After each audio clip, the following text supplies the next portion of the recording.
Chers amis, bonsoir. Nous allons étudier aujourd'hui, B'ezrat Hashem, quelques règles relatives à l'allumage des lumières de Hanouka le vendredi après-midi et le samedi soir, à la sortie du Shabbat. Avant tout, on va souligner que ce Shabbat est un Shabbat spécial, c'est-à-dire que c'est en même temps Rosh Chodesh qui dure 2 jours, entre parenthèses, il dure donc le Shabbat et le lendemain, et c'est en même temps Hanouka, c'est donc le 6e jour de Hanouka. Alors on va voir tout d'abord les modifications dans la Hamida. On va ajouter Ya'ale ve'yavo et Alanissim donc dans tous les offices. Le matin, on va réciter le Hallel en entier avec bénédiction. Puis l'officier, on va dire Kaddish Titkabal. On sort alors 3 Sifrei Torah, 3 rouleaux de la Torah, chose qui est inhabituelle. En général, on sort les 3 Sifrei Torah que le jour de Simchat Torah. C'est un grand jour, il faut le savoir. Donc dans le premier livre de la Torah, on va appeler 6 fidèles qui vont donc lire toute la paracha de la semaine. On ne dira pas comme d'habitude le Kaddish après la lecture du dernier appelé, sauf si 7 ont été appelés au cours donc de la lecture dans le premier Sefer. Dans le second Sefer Torah, on va lire la paracha de Rosh Chodesh, Bayom HaShabbat, on va dire Kaddish. Ensuite, on va lire dans le troisième Sefer, on va lire la paracha du Nassi du jour, c'est-à-dire le prince du 6e jour. Puis, le Maftir va lire l'Haftara, Roni Vesimchi. Il mentionnera en outre le premier et dernier verset de l'Haftara usuel de Rosh Chodesh, qui est Hashamayim Kis'i. Puis on va faire donc la prière de Moussav, de Shabbat et Rosh Chodesh, en y ajoutant Alanissim. Ensuite, dans la prière, on continue comme dans un Shabbat ordinaire. Deuxième modification, dans le Birkat Hamazon, il ne faut pas oublier d'ajouter au début Alanissim, comme toute la semaine de Hanouka, puis ajouter Retse, puisque c'est Shabbat, Ya'ale ve'yavo, puisque c'est en même temps Rosh Chodesh. Revenons donc à l'allumage du vendredi après-midi. Le Shulchan Aruch écrit que la veille du Shabbat, donc le vendredi, on doit allumer d'abord les lumières de Hanouka, et puis après, on allumera les lumières du Shabbat.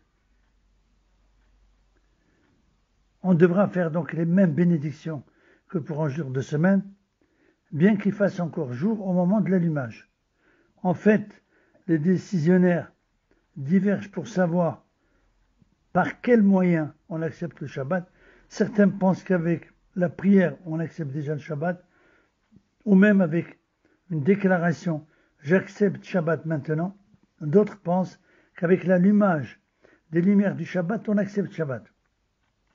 Pour ces décisionnaires, si une femme allume les lumières du Shabbat, elle ne pourra plus allumer les lumières de Hanouka. Sauf si au moment de l'allumage des lumières du Shabbat, elle déclare « J'allume les lumières du Shabbat et je déclare ne pas accepter Shabbat ». Sous certaines conditions, il est permis à une femme de formuler cette condition. On voit bien ici que l'auteur du Shulchan Aruch, Rabbi Yosef Karo, nous enseigne une règle, que pour éviter toute complication au niveau de la halakha, de la loi, le vendredi, on va donc allumer les lumières de Hanouka avant celles de Shabbat. Si on a l'habitude d'allumer les lumières du Shabbat 20 minutes avant le coucher du soleil, c'est d'ailleurs l'opinion de la majorité des décisionnaires, on va donc commencer à allumer les lumières de Hanouka 5 à 6 minutes auparavant. Certains allument les lumières du Shabbat 30 minutes avant le coucher du soleil, d'autres 40 minutes, comme certaines communautés à Jérusalem, cela donc devrait allumer 5 minutes avant donc l'heure habituelle. C'est-à-dire soit 35 minutes avant le coucher du soleil, soit 45 minutes avant le coucher du soleil. La règle à connaître, c'est que on va avancer l'allumage avant l'allumage des lumières de Hanouka, avant de procéder à l'allumage des lumières du Shabbat. Mais attention, ici, il y a une condition, laquelle, c'est que la quantité d'huile doit suffire pour que les mèches puissent durer une demi-heure après la tombée de la nuit, c'est-à-dire après l'apparition de 3 étoiles moyennes. Prenons un exemple.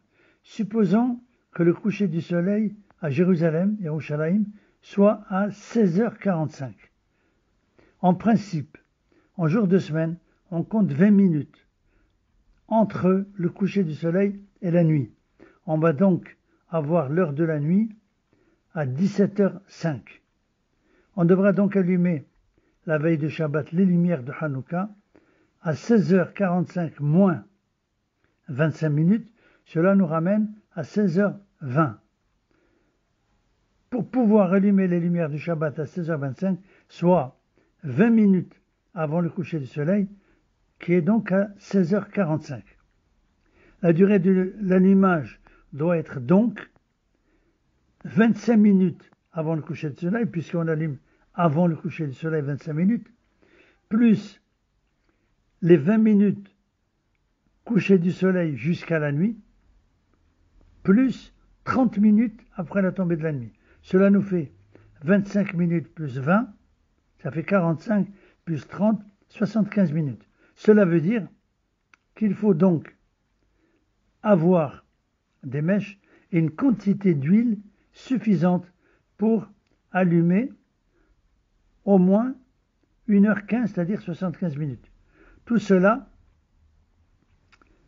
nécessite que dans chaque ville, il faut connaître, dans chaque lieu, il faut connaître plusieurs données, entre autres le coucher du soleil et la nuit.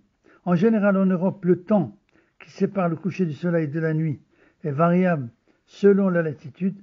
Il peut varier entre 30, 40 minutes et même plus. En principe, vous pouvez retrouver facilement l'heure de la nuit dans l'application du consistoire qui vous donne tous les horaires d'entrée et de sortie du Shabbat. Voilà donc pour l'allumage du vendredi soir. Donc, en résumé, il faut calculer le temps nécessaire pour les lumières d'être allumées, c'est-à-dire, on a dit 30 minutes après la tombée de la nuit. Donc, dans chaque pays, dans chaque lieu, on devra considérer l'espace de temps entre le coucher du soleil et la nuit, ajouter donc 25 minutes et ajouter 30 minutes. Cela revient donc à dire plus simplement, on va ajouter 30 plus 25, ça fait 55 minutes, puisque 30 minutes après la tombée de la nuit, 25 minutes avant le coucher du soleil, ce sont des données invariables. On va ajouter à la différence de temps entre le coucher du soleil et la nuit, et cela dépend bien sûr du lieu où on se trouve. J'espère que c'est assez clair. Voilà donc pour l'allumage du vendredi soir. Nous allons aborder à présent l'étude concernant l'allumage du samedi soir. Le Shulchan Aruch nous enseigne que l'usage est que dans la synagogue, on allume les lumières de Hanouka avant de faire l'Havdalah, bien sûr après la sortie du Shabbat, mais à la maison, chacun devra faire d'abord l'Havdalah avant de procéder à l'allumage des lumières de Hanouka. On devra donc connaître dans chaque lieu l'heure exacte de la sortie du Shabbat en général. Donc c'est après l'apparition des 3 étoiles, on ajoute un petit supplément.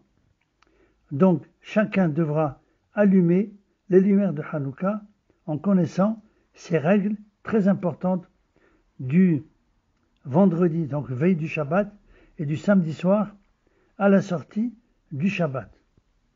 Il ne reste plus qu'à vous souhaiter une bonne continuation de la fête de Hanouka et prier que ces lumières nous éclairent toute l'année, sans oublier que nos sages nous recommandent de formuler tous nos vœux, toutes nos prières pendant la demi-heure qui suit l'allumage des lumières et devant les lumières de Hanouka.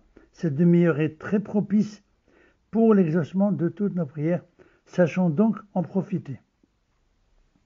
Hanouka Sameach, Shabbat Shalom et Chodesh Tov Umevorach. Merci de votre écoute. À bientôt. Be'ezrat Hashem.